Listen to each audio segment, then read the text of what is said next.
नमस्कार साथियों। अभी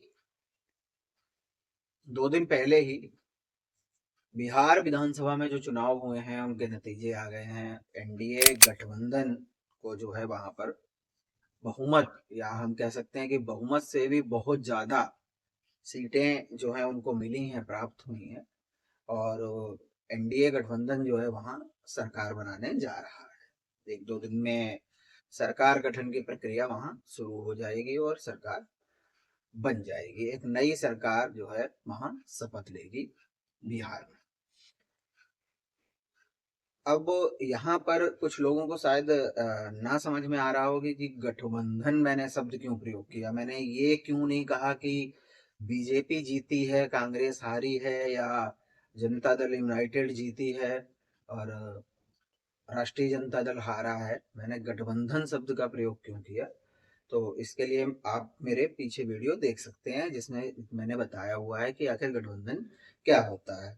मोटा मोटा मैं यहाँ पे आपको ये बता देता हूँ कि जब किसी एक पार्टी को बहुमत नहीं मिलता है तो एक से ज्यादा पार्टियां मिलकर के सरकार बनाने का दावा पेश करती हैं, उसको हम गठबंधन कहते हैं। ये चुनाव से पहले भी हो सकता है और चुनाव के बाद भी हो सकता है। अभी क्या है कि जैसे मैंने कहा कि एनडीए गठबंधन को जो है मिली है सीटें, तो ये चुनाव से पहले ही गठबंधन हो गया था कि हम लोग मिलकर के लड़ेंगे और ठीक है, एनडीए गठबंधन जो है आपका जीत गया है वहां पर।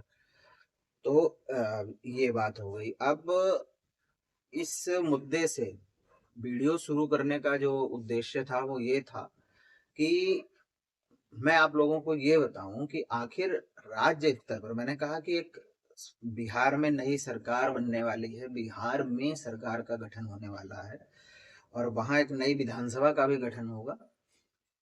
तो आखिर ये बिहार में, यानी एक स्टेट में, राज्य में, राज्य की विधानसभा में और राष्ट्रीय स्तर पर जब हम बात करते हैं तो आपने संसद के बारे में सुना होगा, मेंबर ऑफ पार्लियामेंट जो हमारे होते हैं, सांसद, उनके बारे में आपने सुना होगा कि ये क्या होता है। तो राष्ट्रीय स्तर पर जो हमारी कानून बनाने वाली, शासन व्यवस्था को चलाने वाली जो व्यवस्था है वो क्या है, और राज्य स्तर पर एक राज्य के लेवल पर जो है ये क्या होता है, इन दोनों की शक्तियां क्या क्या हैं, दोनों कैसे काम करती हैं, दोनों का चुनाव का तरीका क्या है, दोनों में अंतर क्या है और दोनों में कौन ज्यादा शक्तिशाली है, इन सब मुद्दों पर हम एक एक करके बात करें। सबसे पहले साथियों हम ये समझने की कोशिश करते हैं कि आखिर विधायिका क्या होता है। आपने छोटी क्लासों में भी पढ़ा होगा कि भाई लोकतंत्र के हमारे जो है 3 आधारभूत स्तंभ हैं, कार्यपालिका, न्यायपालिका और विधायिका।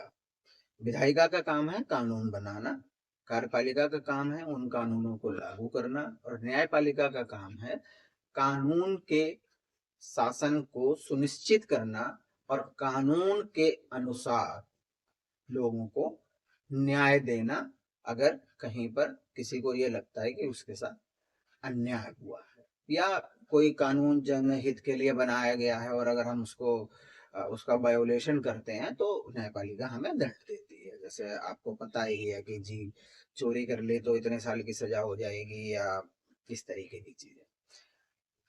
तो एक चौथा स्तंभ भी कहा जाता है जो है वो पत्रकारिता को, यानी प्रेस जो है हमारा, वो चौथा स्तंभ कहा जाता है लोकतंत्र का। क्योंकि जो किसी भी देश का जो मीडिया होता है, जो प्रेस होता है, वो काफी कुछ चीजों को जो है उनका जो है अपने देश का प्रतिनिधित्व करता है कि वो कितना बोल रहा है, क्या कह रहा है, कितना मुखर है सरकार को लेकर, कितने मुद्दों पर स्पष्ट रूप से बात कर पा रहा है।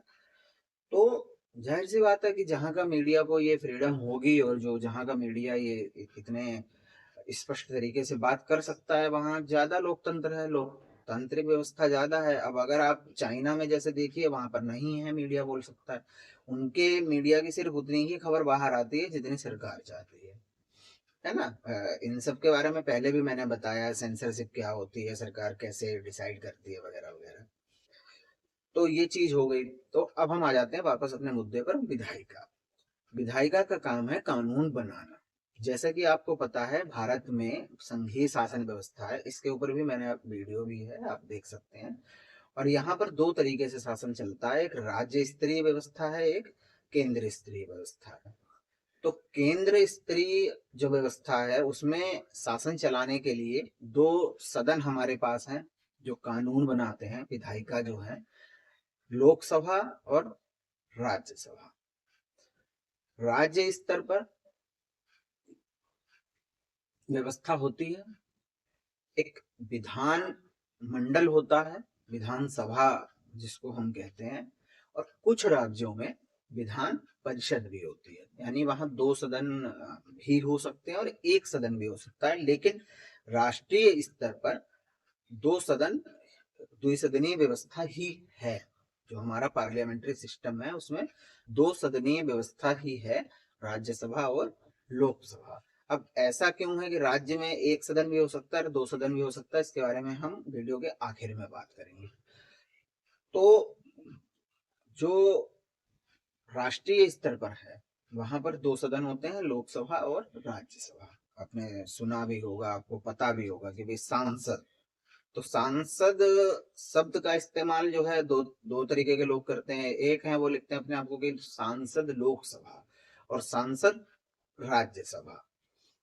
तो लोकसभा के जो सांसद होते हैं वो डायरेक्ट जनता द्वारा चुन करके आते हैं, और राज्यसभा के सांसद जो हैं वो अप्रत्यक्ष रूप से यानी इनडायरेक्ट जो चुनाव होता है उससे चुन करके राज्यसभा में पहुंचते हैं। कुछ को नॉमिनेट भी किया जाता है, लेकिन ये वोटिंग वगैरह का उनका अलग सिस्टम है कि दे सकते हैं नहीं दे सकते हैं। इन सब पर भी मेरा, अगर आप चैनल पर सर्च करेंगे आपको वीडियो मिल जाएगा। तो लोकसभा में अभी मौजूदा समय में 543 सीटें हैं, यानी कि 543 एमपी चुन करके आ सकते हैं। और राज्यसभा में लगभग इसके आधे 245 सीट हैं, 245 ही राज्यसभा में एमपी हो सकते हैं। दूसरी एक चीज यहाँ पर और है गौर करने वाली बात, कि लोकसभा जो है वो स्थायी सदन नहीं है, यानी कि एक खास टेन्यूर के लिए, एक खास समयावधि के लिए, यानी हमारे यहाँ जो 5 साल की समयावधि है, 5 साल के लिए एक लोकसभा का गठन होता है, उसके बाद फिर दोबारा चुनाव होते हैं, फिर नई सरकार आती है, फिर चुनाव होते हैं, 5 साल बाद फिर नई सरकार आती है, या बीच में अगर सरकारें गिर जाती हैं, कुछ होता है, तो उस तरीके से फिर जो है काम करती है। लेकिन राज्यसभा जो है, राज्यसभा सदन, मेरी बात पे बहुत ध्यान दीजिएगा, राज्यसभा जो सदन है वो कभी भी भंग नहीं होता है। सरकारें आए गिरे जाएं, कुछ भी हो, राज्यसभा का सदन हमेशा जो है अस्तित्व में बना रहता है, कभी भंग नहीं होता है। और इसको हम उच्च सदन भी कहते हैं और स्थायी सदन भी कहते हैं, मतलब दोनों ही बातें बोली जाती हैं। स्थायी सदन भी बोला जाता है क्योंकि ये कभी भंग नहीं होता है, और उच्च सदन भी बोला जाता है क्योंकि ये स्टेट्स को रिप्रेजेंट करता है। तो ये चीज हो गई। दूसरी चीज मैं बताता हूँ आपको, लोकसभा का कार्यकाल 5 वर्ष का है जैसा मैंने अभी कहा, लेकिन राज्यसभा का कार्यकाल 6 वर्ष का होता है। यानी अगर आप राज्यसभा के लिए सांसद चुने जाते हैं तो आपका कार्यकाल होगा 6 साल। और आप कहोगे कि सब जब भंग नहीं होती, स्थायी सदन है, तो इन लोगों का चुनाव कैसे होता है, रोटेशन कैसे होती है कि पुराने लोग गए नए लोग आए। तो इसके लिए क्या होता है कि प्रत्येक राज्यसभा में, उत्तर प्रदेश में एक ही राज्यसभा है, प्रत्येक 2 वर्ष पर 1/3 सदस्य राज्यसभा से रिटायर हो जाते हैं। मतलब उसका सिस्टम इस तरीके से बनाया हुआ है कि प्रत्येक 2 वर्ष पर 1/3 सदस्य रिटायर हो जाते हैं, उनकी जगह नए चुनाव होते हैं, नए सदस्य आ जाते हैं। जिस हिसाब से पार्टियों के सरकारें होती हैं स्टेट्स में, उनके विधायक होते हैं, उसी के हिसाब से वो रिप्रेजेंट करते हैं राज्यसभा में। ये बात हो गई। अब हम बात करते हैं विधानमंडल की, राज्य विधानमंडल की। जैसा मैंने कहा था कि राज्य विधानमंडल में दो सदन भी हो सकते हैं और एक भी हो सकता है। तो सिर्फ 6 राज्य ऐसे हैं, 6 राज्य ऐसे हैं जिनमें 2 सदन होते हैं और 1 सदन होता है। 6 राज्य विधानमंडल में 2 सदन भी हो सकते हैं और 1 भी हो सकता है। तो सिर्फ 6 राज्य ऐसे हैं जहां पर द्विसदनीय व्यवस्था है राज्य स्तर पर, और बाकी सभी स्टेट्स में एक सदनीय व्यवस्था ही है। द्विसदनीय व्यवस्था वाले जो राज्य हैं उनमें है यूपी, बिहार, महाराष्ट्र, कर्नाटक, तेलंगाना और आंध्र प्रदेश। पहले 7 थे, अगर पीछे का आप कभी सर्च करेंगे तो जम्मू कश्मीर में भी द्विसदनीय व्यवस्था थी, क्योंकि अब जम्मू कश्मीर को अलग अलग 3 हिस्सों में बांट दिया गया है, तो वहां पर ये खत्म हो गया है सिस्टम। अब वहां पर सिर्फ विधानसभा ही है, जितने हिस्से में वहां पर चुनाव होते हैं। तो ये बात हो गई। यहाँ पर भी वही सिस्टम लागू होता है। विधान जो दो सदनीय व्यवस्था है विधानमंडल की, उसमें एक विधानसभा होती है जिसके सदस्य डायरेक्ट चुनकर आते हैं राज्य की जनता द्वारा। दूसरा जो सदन है विधान परिषद, उसके सदस्य अप्रत्यक्ष रूप से जनता द्वारा, कुछ प्रत्यक्ष भी हैं कुछ अप्रत्यक्ष भी हैं, मतलब अलग अलग वर्ग को वो रिप्रेजेंट करते हैं, तो वो चुन करके आते हैं। जिस राज्य में विधान परिषद है वहां विधान परिषद भी एक स्थायी सदन है, कभी भंग नहीं होता है पूरी तरीके से, और इसके कार्यकाल भी इसका 6 साल का होता है, और इसके सदस्य भी प्रति 2 साल पर 1/3 सदस्य रिटायर होते रहते हैं, नए आते रहते हैं। ये बात हो गई। अब हम शक्तियों की बात कर लेते हैं। तो देखिए साथियों, जैसा मैंने कहा कि जो शक्तियां हैं, शक्तियों का भी बंटवारा जो है राज्य स्तर और केंद्र स्तर पर है। हमारे संविधान में 3 अलग अलग जो है सूची बनाई गई थी, जिनमें राज्य और केंद्र के कामों का बंटवारा किया गया है। तो कानून बनाने की शक्ति भी उसी हिसाब से है। केंद्र सरकार के पास जो सूची, केंद्रीय सरकार की जो सूची है, जो विषय केंद्र सरकार के उसमें अधिकार क्षेत्र में आते हैं, उन पर केंद्र सरकार ही कानून बनाती है। जो विषय राज्य सरकार के अंतर्गत आते हैं उन पर राज्य सरकार कानून बनाती है। कुछ विषयों के लिए समवर्ती सूची के नाम से जो है सूची रखी गई है, जिसमें दोनों ही कानून बना सकते हैं। यानी जैसे शिक्षा हो गई आपकी, स्टेट लेवल पर भी शिक्षा के बारे में बात हो सकती है, सेंट्रल लेवल पर भी बात हो सकती है। लेकिन यहाँ पर एक इम्पोर्टेंट बात, यदि राज्य का कानून यानी विधान मंडल द्वारा बनाया गया कानून केंद्र सरकार द्वारा, जो हमारी मतलब केंद्रीय जो हमारे विधायिका है, उसके द्वारा बनाए गए कानून को ओवरलैप करता है, तो केंद्र का कानून जो है वहां पर लागू होगा। यानी आप कानून बनाइए, जैसे शिक्षा है, शिक्षा के ऊपर दोनों जगह से कानून बन सकता है, केंद्र स्तर पर भी राज्य स्तर पर भी। लेकिन राज्य स्तर पर जो कानून बनेगा वो केंद्र के किसी कानून को ओवरलैप नहीं करेगा। बिल्कुल आप अपनी अलग व्यवस्था नहीं चला सकते, आपको उसी के अनुरूप, उसी के उसमें रहना पड़ेगा। ठीक है, तो यही मुख्यतः अंतर भी है शक्तियों में। दूसरा, विधानसभाएं जो हैं, जैसा मैंने बताया था आपको, राष्ट्रपति चुनाव में वोट डालती हैं। इसके ऊपर मेरा वीडियो है, राष्ट्रपति उपराष्ट्रपति का चुनाव कैसे होता है, तो उसमें मैंने बताया हुआ है। लेकिन यही उपराष्ट्रपति के चुनाव में वोट नहीं डालती हैं। इसके अलावा जो है विधानसभाएं जो हैं, कई बार विधानसभाएं किसी चीज के लिए केंद्रीय विधायिका को मजबूर नहीं कर सकती हैं, सिर्फ सलाह दे सकती हैं, सिर्फ प्रस्ताव पारित कर सकती हैं।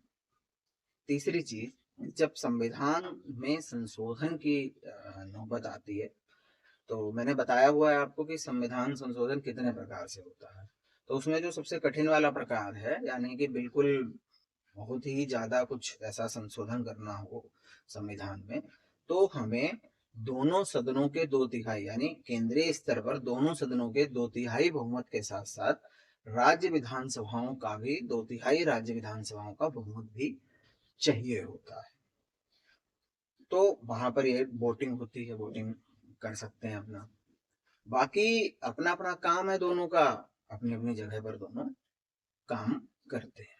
मतलब बस हम इसको ऐसे समझ सकते हैं कि भाई दोनों का जो क्षेत्राधिकार है उसमें अंतर है। एक राज्य विधानमंडल सिर्फ एक राज्य यानी दिल्ली का विधानमंडल सिर्फ दिल्ली के लिए कानून बना सकता है, या उत्तर प्रदेश का विधानमंडल सिर्फ उत्तर प्रदेश के लिए कानून बना सकता है। लेकिन हमारी जो संसद है, राज्यसभा और लोकसभा मिलकर के पूरे देश के लिए कानून बनाते हैं। वो किसी भी विषय पर किसी राज्य विशेष के लिए भी कुछ विशेष बना सकते हैं और पूरे देश के लिए भी कोई कानून बना सकते हैं। यहाँ पर मैंने पहले भी कहा है कि संघीय व्यवस्था यहाँ पर रखी गई है और राज्यों को काफी हद तक जो है स्वतंत्र रखा गया है अपनी अधिकार क्षेत्र में। मतलब इतना स्वतंत्र नहीं रखा गया है कि उत्तर प्रदेश कह दे कि जी मैं तो भारत से ही बाहर हो रहा हूँ या हम भारत सरकार के कानून नहीं मानेंगे, लेकिन उनको इतना स्वतंत्र रखा गया। ठीक है भाई, जो लोकल मुद्दे हैं आप उन पर, राज्य स्तरीय मुद्दों पर आप देख लीजिए आपको कैसे शासन व्यवस्था चलानी है, लेकिन केंद्र को थोड़ा सा शक्तिशाली रखा गया है। नियंत्रण जो है वो केंद्र का राज्यों के ऊपर प्रभावी रूप से है। इसका एक उदाहरण जो है वो ये भी है, संविधान का आर्टिकल 356, जब राष्ट्रपति शासन जो है लागू हो जाता है किसी राज्य में, तो उसकी शासन व्यवस्था जो है, वहां की शासन व्यवस्था जो है वो केंद्र सरकार के हाथों में चली जाती है। और जब आप मेरा वीडियो देखेंगे राज्यपाल के बारे में तो ये चीज भी आपको समझ में आएगी। तब राज्य कहते हैं ना कि राष्ट्रपति शासन लग गया, तो राज्यपाल ही शासन चलाते हैं, वो एक अलग विषय है। आप उस वीडियो देखेंगे तो आपको मिल जाएगा। तो ये व्यवस्था हो गई। उसके अलावा जो है, अब मैंने ये कहा था आपसे कि मैं सबसे लास्ट में बताऊंगा कि 6 राज्यों में विधायिका, राज्य स्तरीय विधायिका द्विसदनीय है और बाकी राज्यों में एक सदनीय क्यों है। तो देखिए साथियों, जो मुख्य जो अंतर है ऐसा जो है, एक तो सबसे बड़ी बात जो है ये है कि अगर किसी राज्य को द्विसदनीय विधान मंडल चाहिए, यानी वो चाहता है कि उसके यहाँ विधानसभा भी हो विधान परिषद भी हो, तो उनको एक प्रस्ताव पास करने की जरूरत है। और उस प्रस्ताव को पास होने के बाद, यानी जब प्रस्ताव पास कर देते हैं, पारित हो जाता है विधानसभा में, क्योंकि विधानसभा तो होगी ही होगी, विधान परिषद हो या ना हो, तो विधानसभा से वो प्रस्ताव पारित होकर के केंद्र सरकार को जाता है और फिर केंद्र सरकार वहां पर द्विसदनीय व्यवस्था कर सकती है। यानी आपका एक विधानसभा हो जाएगी, एक विधान परिषद हो जाएगी। दूसरी चीज जो कारण है वो, उसके पीछे कारण है कि जैसे देखिए जो बड़े बड़ी स्टेट्स हैं हमारी, हालांकि और भी बड़ी स्टेट्स हैं, लेकिन जिन 6 स्टेट्स का मैंने नाम लिया था, यूपी, बिहार, महाराष्ट्र, कर्नाटक, आंध्र, तेलंगाना, ये बड़ी बड़ी स्टेट्स हैं और यहाँ पर ज्यादा लोगों को प्रतिनिधित्व मिल सके, ज्यादा जनप्रतिनिधि यहाँ पर सम्मिलित हो सके विधायिका का जो कार्य है उसमें, तो उसके लिए वहां पर 2 सदनीय व्यवस्था की गई है। बाकियों में 1 सदनीय है। अगर कोई राज्य चाहे तो 2 सदनीय व्यवस्था करवा सकता है, जैसा मैंने अभी आपको बताया। आर्टिकल 169, 169, 169 इसके बारे में व्यवस्था देता है। तो एक तो ये हो गया कि भाई ज्यादा लोगों को रिप्रेजेंटेशन मिले और ज्यादा लोग आए। जैसे मैं बताता हूँ आपको, विधान परिषद में होता है कि शिक्षकों का कोई एक नेता होता है, ग्रेजुएट्स का कोई एक नेता होता है, इस तरीके के अलग अलग फील्ड के लोग वहां पर आते हैं तो ज्यादा प्रतिनिधित्व मिलता है बस। बाकी कानून में ऐसा कहीं कोई संविधान में व्यवस्था नहीं है कि किसी स्टेट को वो 2 सदनीय व्यवस्था रखने के लिए मजबूर करती है या स्टेट को द्विसदनीय व्यवस्था नहीं रखने के लिए मजबूर करती है। यानी ये स्टेट का सीधा सीधा फैसला है। तो ये बात हो गई। अब यहाँ पर आपको ये समझ में आ गया होगा कि जब हम विधायिका की बात करते हैं, केंद्रीय विधायिका की बात करते हैं, तो हमारे पास 2 सदन हैं, राज्यसभा और लोकसभा। जब हम राज्य स्तरीय विधायिका की बात करते हैं तो वहां पर जो है 2 सदन भी हो सकते हैं और एक भी हो सकता है, विधानसभा और विधान परिषद। तो आपको ये समझ में आ गया होगा। कुछ जगहों पर, या हम कह सकते हैं कि 6 ही राज्यों में सिर्फ विधान परिषद यानी द्विसदनीय व्यवस्था है राज्य स्तर पर, बाकी राज्यों में क्यों नहीं है, इसका जवाब आपको मिल गया होगा। बाकी जितने मैंने शब्दों का प्रयोग किया है, राष्ट्रपति चुनाव, स्पेशल मेजोरिटी, द्विसदनीय व्यवस्था, एक सदनीय व्यवस्था, संसदीय व्यवस्था, इन सब के लिए आप मेरे चैनल पे बहुत सारे वीडियो मेरे बने हुए हैं, एक एक टॉपिक को मैंने कवर किया है, आप वहां से देख सकते हैं, पढ़ सकते हैं। मिलते हैं अगले अध्याय में। धन्यवाद।